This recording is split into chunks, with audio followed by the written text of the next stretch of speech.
I only do it from my home computer. I don't do it from internet cafes and other places.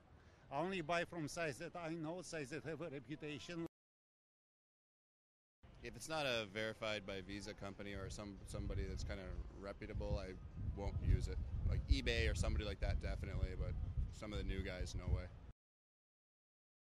Whenever I do a credit card purchase, some part of me is worried because you're just kind of sending it out into cyberspace. Like, I've never had any credit card fraud, but I think you also have to choose the websites that you're giving your credit card information to.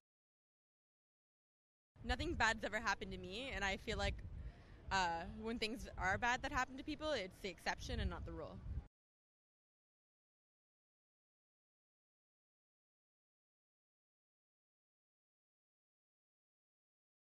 I have Norton installed on my computer, and Norton puts all these emails into spam directly, and I just delete them without even opening them.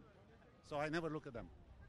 Never open attachments, never download anything from sites that I don't know, and this sort of things. The same as any other crime, the same as any other method of stealing. It's the same or maybe even worse, but certainly the penalty shouldn't be any less. I guess if there's money to be made doing something, some people just won't care how inconvenient or how harassing it is. If you're stealing from people, if you're doing it on the street or if you're doing it on the internet, it's the same. I think if someone stole someone's credit card number online, that should be a severe penalty, but sending spam, I think it's kind of a minimal crime.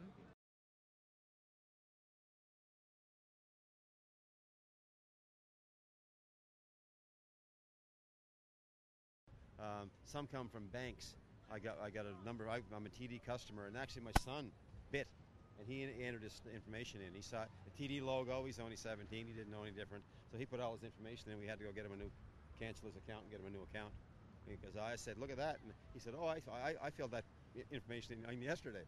So so anyway, so we had to take care. Luckily there was nothing charged to him, right?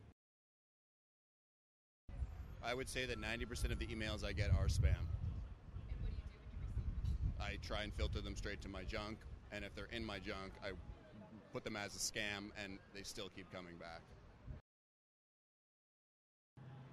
A lot of them are filtered out before they get to me, but some of them are obviously fraud, and I'm not quite sure where to report those, but I assume it probably should be reported. More of like a general annoyance. I think it's pretty commonsensical. A lot of it is just an obvious scam, but I guess they do it so prolifically that they catch a few people.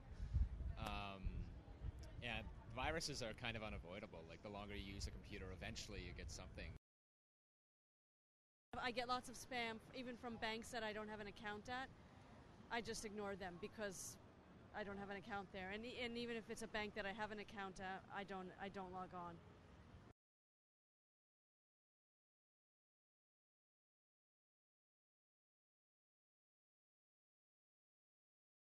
According to the Norton Cybercrime report, over 64% of Canadians have fallen victim to cybercrime. This can include everything from malware and viruses on your PC to phishing and farming attacks. Also, social networking hijacking is something that's really emerging.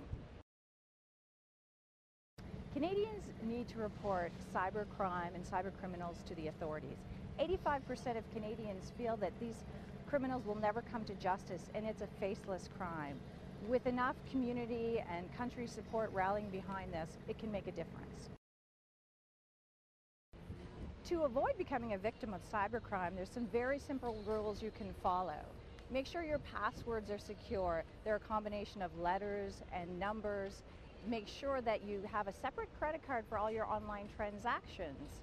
Keep your home PC secure by making sure that it has up-to-date antivirus software like Norton Internet Security or Norton Antivirus.